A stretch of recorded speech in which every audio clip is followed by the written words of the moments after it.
বস, আংশকে পাওয়া গেছে। ও মুম্বাইতেই আছে। ও কোনো বক্সির ফ্যাক্টরিতে মজুরির কাজ করে। মিস্টার, আমাদের ছেলে বেঁচে আছে। আমাদের ছেলেটা 20 বছর নিজের ছেলের সঙ্গে দেখা করার জন্য কত কষ্ট পেয়েছি এটা শুধু আমিই জানি। আর যখন ওর সঙ্গে দেখা হবে তখন আমরা ওর সাথে দেখা করতে পারবো না মিসেস। যদি কেউ জানতে পারে যে ও ডন সঞ্জয় নায়কের ছেলে, তাহলে ওর লাইফ রিস্ক হতে পারে।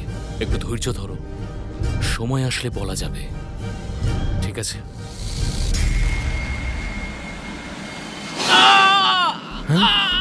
এই এই আয় আয়, শিগগিরই আয়। এই মেশিন বন্ধ কর। গোপাল, জল দে, জল। কি হচ্ছে এখানে? কাজটা থামালি কেন? তোর বাবার নাকি এটা? দাদা, ওর অবস্থাটা একবার দেখুন। মেশিন বন্ধ না করলে ওর প্রাণটাই চলে যেত। এর ভেতরে হাতটা দিলি কেন? হাত পা ভেঙে কোম্পানি থেকে পয়সা আদায় করা এটাই খুব ভালো উপায়, বল। দাদা, এই হাতের পরিশ্রমের জন্যই ওর সংসার চলে। ওর অসুস্থ বোনের চিকিৎসা হয়, আর কোনো গরিব মানুষ তার পেটে কেন লাথি মারবে?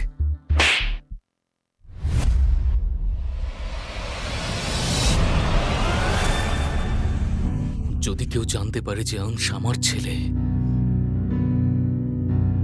তাহলে কোনো শত্রু ওকে গুলি করে দিতে পারে।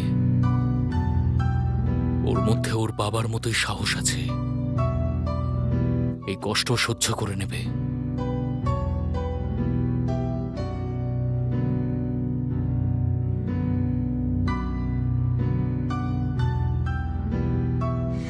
কেমন লাগলো? হ্যাঁ, ইউনিয়ন বাজির পুরস্কার।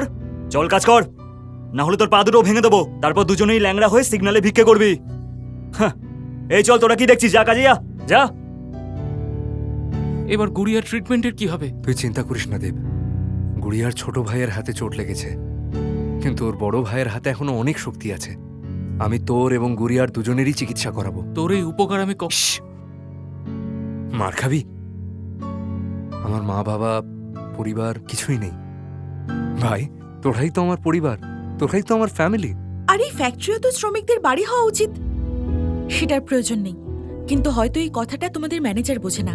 ডোন্ট ওয়ারি, আমি মিস্টার বক্সির সঙ্গে কথা বলবো। আর দেব আর ওর বোনের সমস্ত ট্রিটমেন্টের খরচা ফ্যাক্টরি দেবে। ম্যাডাম, আপনি? আমি শালিনী সাক্সেনা, মিস্টার বক্সির নতুন সেক্রেটারি। আর আজ থেকে তোমাদের সবার বন্ধু। এই নাও কিছু টাকা। বাইরে কোম্পানির ভ্যান দাঁড়িয়ে আছে, যাও হসপিটালে যাও। আগের ম্যাডামের থেকে এই ম্যাডামটা কিন্তু খুব ভালো। বুদ্ধিও আছে, শ্রমিকদের জন্য চিন্তাও করেন। জানি না কেন কিছু না জেনেই ওনার উপর ভরসা করতে মন চাইছে। কি হয়েছে বলতো তোরাংশ?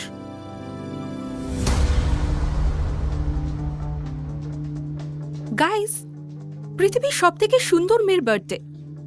এই সবাইকে হ্যাপি বার্থডে বলতে হবে, তাড়াতাড়ি এসো, লাইনে দাও। এই হিরো, এইদিকে। জন্মদিনের শুভেচ্ছা ম্যাডাম।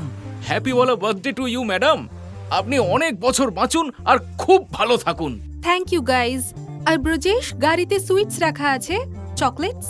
অ্যাকচুয়ালি ওদের জন্য সুইটসই ঠিক আছে। Oh my god, who's the sad person? You. আমার বার্থডে দিনে এরকম মানুষদের কাছে এনো না, সমস্ত ভাইবসটাই নষ্ট হয়ে গেল।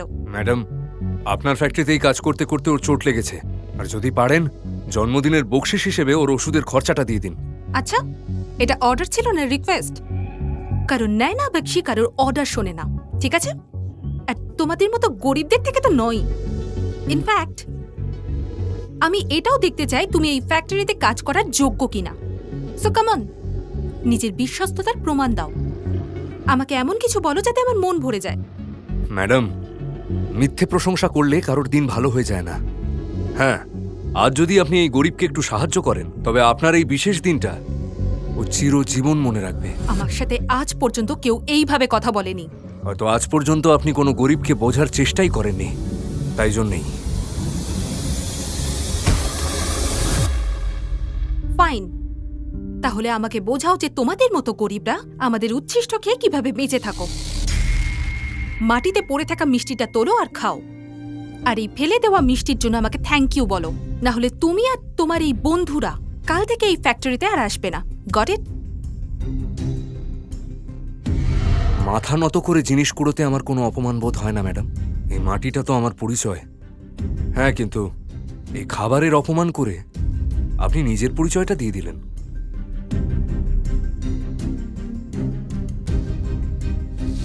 এরকম আরও গল্প শোনার জন্য ডেসক্রিপশনে দেওয়া লিঙ্ক থেকে ডাউনলোড করুন পকেট এফএম অ্যাপ।